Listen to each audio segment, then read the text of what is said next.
Entonces empecemos con la primera. ¿Por qué un nuevo constituyente?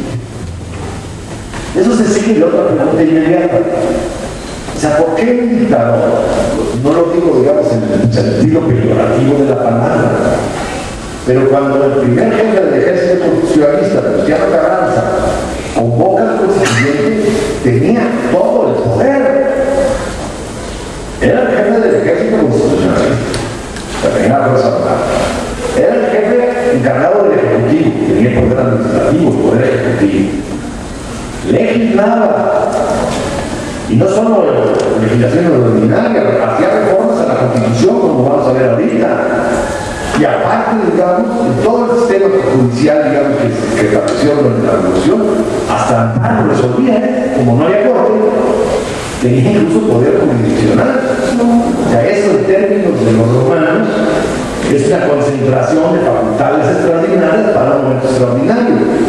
Evidentemente, llevar a una constitución y regresar al orden constitucional era ceder ese poder. Y créanme que conozco muchos políticos, conozco la política, y ninguno cede poder de gratis, no es porque es muy bueno, porque se estudió. Hay circunstancias que te llevan a decir por qué tengo que fijarme en lugar de reglas o ceder poder en un momento determinado cuando tenía una concentración de poder muy importante. Es en ese sentido. Por una parte es, ¿por qué ese poder concentrado, digamos, va a institucionalizarse? Concentrado en un hombre, se ve en un momento necesario institucionalizarse.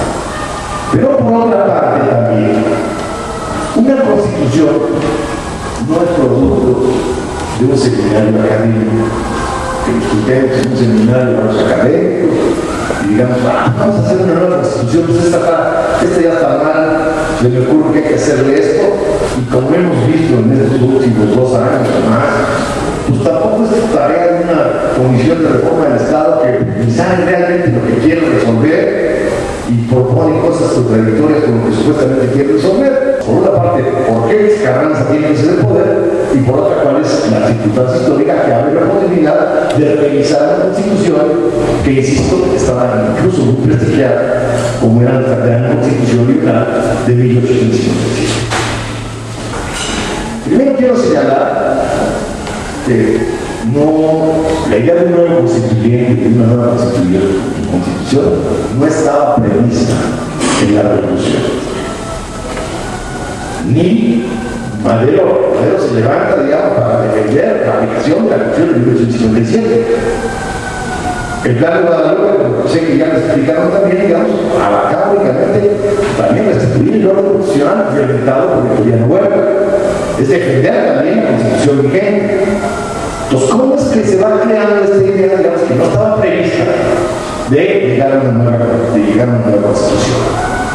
Insisto, el plan de Guadalupe sencillamente decía derrocar al usurpador y la regla para ver cómo regresar a un gobierno constitucional. Ya para octubre de 1913, para el plan de Guadalupe es marzo de 1913, para octubre de 1913, ya cuando empieza, digamos, a articularse un poco la primera jefatura de que empieza, digamos, a consolidarse, la primera jefatura del ejército constitucionalista, Carranza adopta el lema de Constitución y reformas. O sea, ya no nomás es defender la Constitución, sino que empieza a ver ya la presión, la idea de que pues, aquí va a ser necesario hacer reformas. Poco después, digamos, a principios de 1914, en Chihuahua, Carranza da un discurso muy importante, digamos, en el Hermosillo, ya a principios de 14, Carranza da un discurso en el ayuntamiento de Hermosillo, señalando ya abiertamente que es necesario hacer una nueva constitución, particularmente para responder, digamos, a las nuevas condiciones sociales, las demandas populares, para modificar las reglas financieras, el funcionamiento del sistema financiero. Son los 2 puntos que más o menos menciona ahí, pero apunta un poquito más hacia la idea de cuando menos hacer reformas muy importantes a la Constitución, todavía esbozadas muy generalmente. En donde realmente empieza a consolidarse de que va a haber que hacer reformas mayores, todavía no necesariamente una nueva constitución, pero de que va a haber necesidad de hacer reformas mayores es el Pacto de Torreón de 1914. Y ahí sí ya aparece claramente la necesidad de hacer reformas legales para resolver el problema de la tierra y para resolver el problema laboral, el problema de los trabajadores y responder a ese tipo de demandas.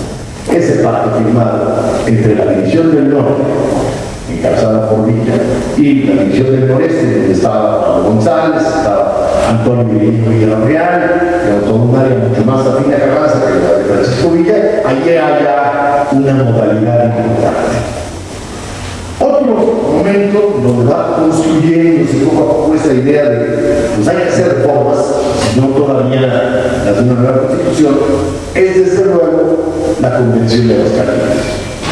O sea, la Convención de Aguascalientes primero se inicia en la Ciudad de México, antes de que se diera la división, digamos, entre el constitucionalismo y villismo zapatista, se inicia en la Ciudad de México, y uno de los objetos de la Convención era precisamente discutir las reformas sociales que eran necesarias para dar respuesta